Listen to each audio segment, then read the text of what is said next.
وَلَقَدْ يَسَّرْنَا الْقُرْآنَ لِلذِّكْرِ فَهَلْ مِن مُّدَّكِرٍ۔ آج اللہ کے فضل و کرم سے سورہ نساء کی آیات مبارکہ 57 سے 101 تک چند معروضات آپ کی گوش گزار کی جائیں گی۔ یہ آیت کریمہ جو تلاوت کی گئی ہے اس میں ہجرت کا ذکر ہے کہ ہجرت کا حکم ہوا۔ کچھ لوگوں نے اللہ کے حکم پر نبی کی قیادت میں سیادت میں ہجرت کی، اور کچھ لوگ وہیں مکہ میں رہ گئے۔ تو ان کے بارے میں بطور خاص یہ ذکر ہوا کہ انہوں نے کون سا بہانہ بنایا اور کون سی حیلہ سازی کی، اور قرآن نے ان کی حیلہ سازی کی کس طرح نفی کی ہے۔ سب سے پہلی بات یہ ہے، دین اس بات کا نام ہے کہ اللہ کی طرف سے جو اللہ کا رسول صلی اللہ علیہ وسلم اپنی قوم کو اپنی امت کو دے دے، قوم بلا چون و چرا امت بغیر کسی ہیلے کے اس پر کاربند ہو جائے، عمل پیرا ہو جائے، اور کسی قسم کا نقص، کسی قسم کی رائے، کسی قسم کی توجیحات اس میں نہیں ہونی چاہیے۔ 13 سال مسلمان مسلسل مکہ مکرمہ میں ظلم و ستم سہتے رہے، زیادتیاں برداشت کرتے رہے، لیکن جب اللہ کی طرف سے فیصلہ آ گیا تو پھر اللہ کے بندے مومن مسلمان اٹھ کھڑے ہوئے۔ انہوں نے اپنا گھر بار سب کچھ ترک کر کے نبی کریم صلی اللہ علیہ وسلم کی اطاعت بھی کی اور رفاقت بھی کی۔ اور کچھ لوگ مکہ میں رہ گئے، اور ان کے بارے میں یہ آیت کریمہ کہہ رہی ہے کہ وہ لوگ جو مسلمان تھے لیکن مکہ میں رہ گئے، وہ مسلمانوں کی بجائے مشرکوں کی تقویت کا باعث بنے، اور جب مسلمانوں کی بجائے مشرکوں کے ساتھ رہے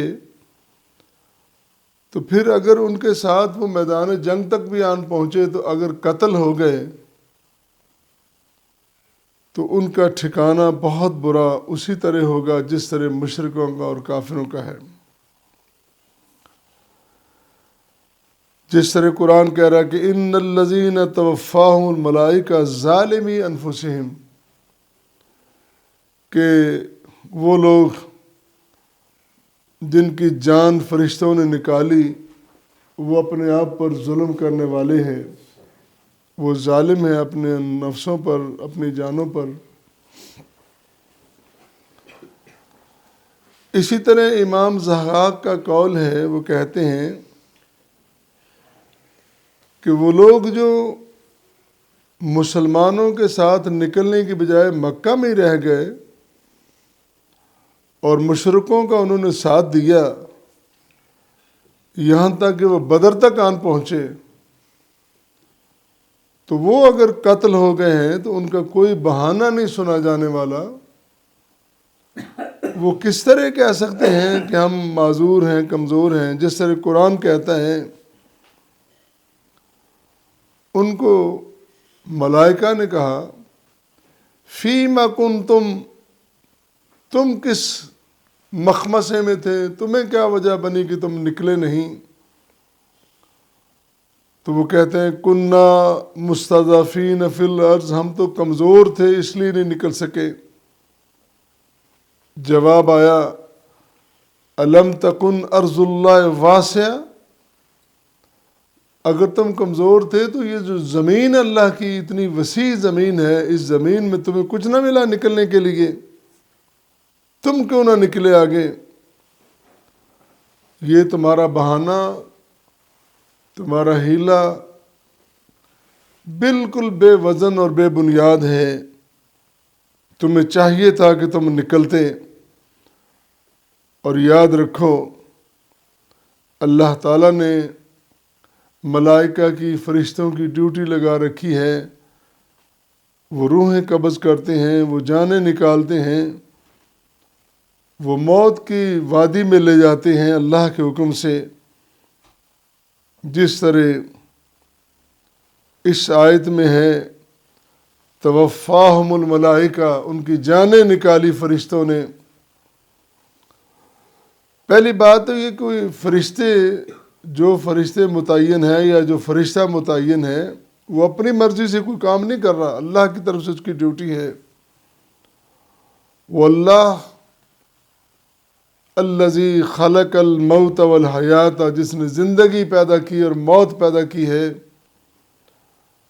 اسی نے یہ سارا سلسلہ چلایا کہ کب آنا ہے، کب جانا ہے، کب اس کی زندگی کا سلسلہ منقطع ہو جانا ہے۔ اور پھر سورہ سجدہ میں جس طرح فرمایا قُلْ يَتَوَفَّاكُمْ مَلَكُ الْمَوْتِ الَّذِي وُكِّلَ بِكُمْ، کہہ دیجئے کہ تمہاری جان وہ فرشتہ نکالے گا، وہ موت کا فرشتہ جس کی ذمہ داری اللہ نے اسے سونپ رکھی ہے۔ اسرائیل علیہ السلام کی ڈیوٹی یہ ہے کہ وہ روح قبض کرے، جانیں نکالے لوگوں کی۔ اللہ وہی کہہ رہا ہے کہ کس بات نے تمہیں ہجرت سے روکا، کس بات نے تمہیں مسلمانوں کے ساتھ چلنے سے روکا؟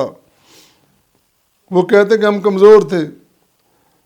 کہا اگر تم کمزور تھے تو اتنی بڑی زمین، اتنا کھلا میدان، اور تم اپنی جگہ وہاں بدک کر بیٹھ گئے۔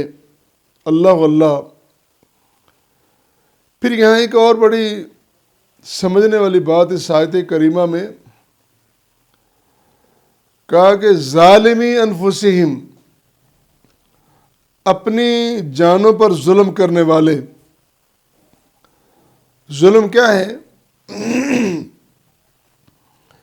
ایک تو ظلم و زیادتی جو ہمیں عام سمجھ آتی ہے، اپنے آپ کو ناکامی کی طرف دھکیلنا، لے جانا، یہ ظلم ہے۔ دوسرا اس لفظ میں ایک خوبصورت کنایا یہ ہے